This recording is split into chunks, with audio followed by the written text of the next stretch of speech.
Assalamualaikum warahmatullahi wabarakatuh. Sabahul khair, kaifa halukum? Alhamdulillah. Untuk tahun pelajaran kali ini yang akan mengampu pelajaran akidah akhlak adalah Pak Hidayat. Silakan anak-anak buka halaman 2. Untuk pelajaran pertama kita, untuk pertemuan pertama kita setelah lama kita tidak jumpa, mari kita buka dengan membaca Bismillah terlebih dahulu. Bismillahirrahmanirrahim. Untuk pelajaran pertama, kita akan membahas tentang kalimat thayyibah. Anak-anak tentunya sudah tahu semua apa itu kalimat thayyibah, karena setiap pelajaran di awal semester pasti akan membahas tentang kalimat thayyibah. Nah, untuk kalimat thayyibah kali ini kita akan membahas yaitu subhanallah, atau biasa kita kenal dengan kalimat tasbih ya. Nah, sebelum itu perlu anak-anak ingat kembali, kalimat thayyibah artinya adalah kalimat atau ucapan yang baik. Kalimat yang diucapkan ketika kita mendengar, melihat, atau mengalami sendiri tentang kejadian-kejadian, baik kejadian itu yang indah, menyenangkan, atau kejadian yang menyedihkan. Kalimat thayyibah yang akan kita pelajari adalah subhanallah dan masya Allah. Nah, untuk kalimat thayyibah subhanallah atau yang biasa kita kenal dengan sebutan kalimat tasbih, tentunya itu tidak asing lagi di anak-anak ya, karena setiap kali kita sholat, setelah selesai sholat kita membaca tasbih bersama-sama.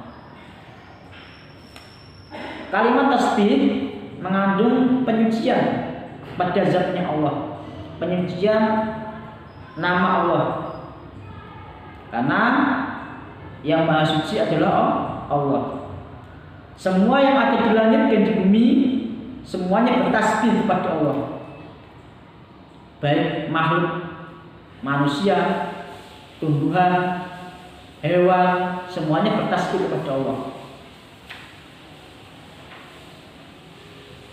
Waktu yang tepat untuk melafalkan kalimat tasbih yaitu ketika mendengar, melihat, atau merasakan kebesaran, keagungan, dan kekuasaan Allah. Contoh saja, kita melihat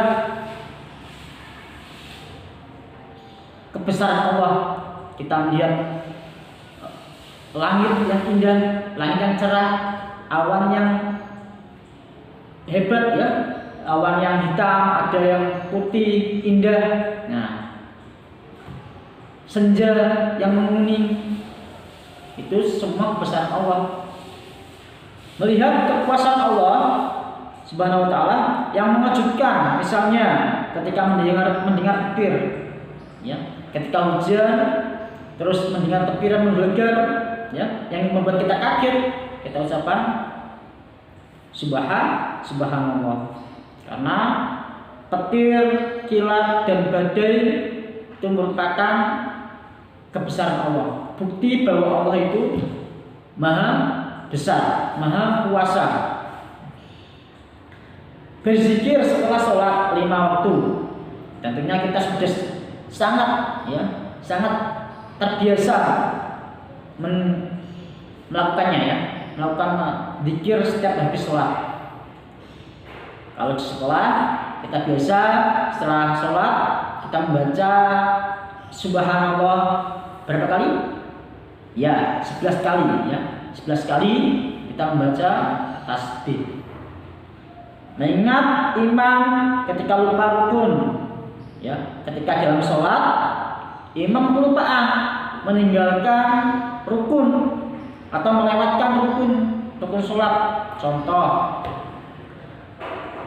imam ketika sholat, imam sujud. Setelah sujud, harusnya duduk di antara dua sujud, ya. Tapi karena lupa, imam langsung berdiri. Nah, sebagai makmum kita mengingatkan, namun tidak boleh kita mengingatkan dengan kata-kata ucapan, karena ucapan selain bacaan sholat. Karena kalau kita mengucapkan hei imam salah, nah itu membatalkan sholat. Nah, bagaimana cara mengingatkan imam? Dalam kelupaan imam, kita mengingatkan dengan membaca tasbih untuk laki-laki. Kalau untuk perempuan menepuk, ya, menepuk punggung telapak tangan dengan tepukan. Kalau laki-laki dengan membaca tasbih subhanallah. Maka imam yang mendengarkan baru ingat, oh iya, lupa, harusnya duduk di antara sebuah sujud, bukan berdiri.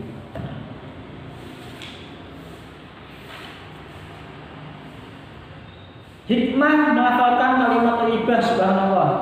Halaman 6, kalimat 2. Yang pertama, mendapatkan pahala dari Allah karena termasuk zikir, ya. Kalau kita berzikir, mengingat Allah, tentunya Allah akan memberikan pahala.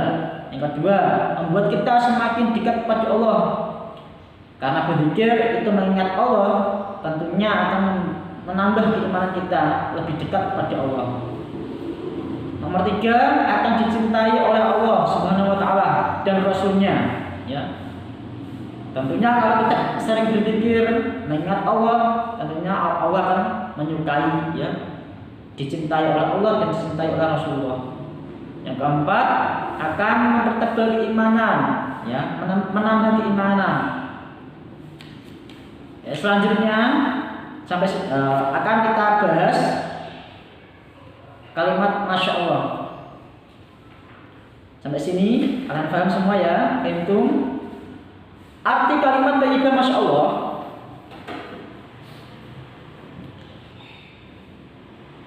Artinya Allah telah berkehendak hal itu. Masya Allah, Allah telah berkehendak akan hal itu.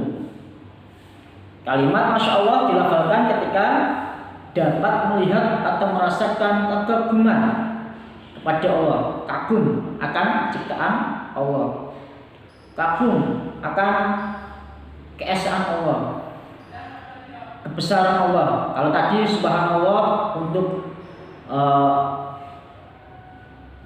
mengutarakan kekagetan kita, kaget melihat ciptaan Allah yang dahsyat. Kalau tadi petir, hujan badai mungkin, atau angin puting beliung, nah, kita kaget, kita ucapkan subhanallah. Namun kali ini Masya Allah, kita melihat keindahan, kekaguman ciptaan Allah, kita ucapkan Masya Allah. Waktu yang tepat untuk melafalkan kalimat Masya Allah, ya. Yang pertama, mengungkapkan kekaguman atas indahnya ciptaan Allah. Kita melihat kebun apel contoh, ya. Ketika kita rekreasi dengan keluarga, kita melihat kebun apel yang buahnya banyak, ya. Kita kagum buah-buah apel yang merah, ada yang hijau. Nah, kita kagum, kita ucapkan Masya Allah. Kita kembalikan, oh, yang membuat apel itu merah, indah, ya. Yang membuat kebun apel itu terasa indah dipandang itu karena kehendak Allah, ya. Kita rekreasi ke gunung, ya, sama keluarga, melihat pemandangan yang luas, ya. Pemandangan yang luas, pemandangan yang indah, sawah-sawah yang hijau, kita ucapkan Masya Allah. Karena yang membuat itu semua itu adalah Allah, atas kehendak Allah. Makanya kita kembalikan, ya, kita kembalikan kekaguman kita kepada Allah. Hikmah melafalkan kalimat thayyibah. Yang pertama, menyempurnakan ikhtiar atau usaha. Nah, selain kita beribadah, kita juga harus ikhtiar, ya. Ikhtiar usaha.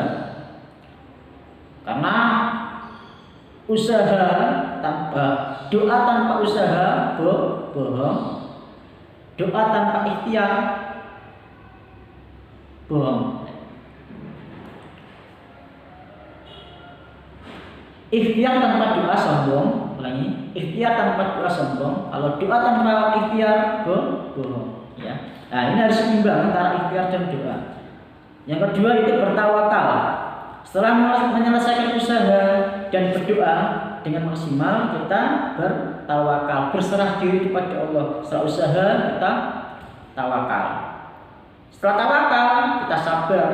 Apapun yang diberikan Allah kita sabar, ya. Ketika usaha sudah kita laksanakan, terus tawakal, berserah diri kepada Allah, lalu sabar menerima apa yang dikehendakkan oleh Allah. Lalu tawaduk dan rendah hati. Semua yang terjadi atas kehendak Allah. Kita tidak boleh sombong, ya, tidak boleh angkuh. Kita berserah diri, serahkan semuanya kepada Allah. Terus setelah itu qanaah, menerima apa adanya, merasa cukup. Allah kasih kita terima dengan qanaah, dengan rasa syukur, rasa cukup.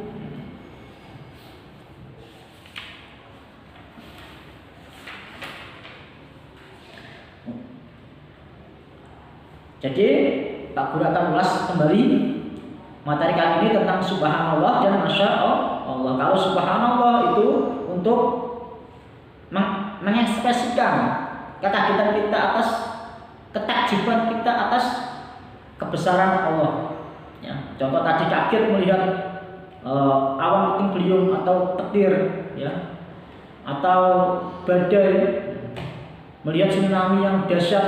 Nah, kita ucapkan subhanallah.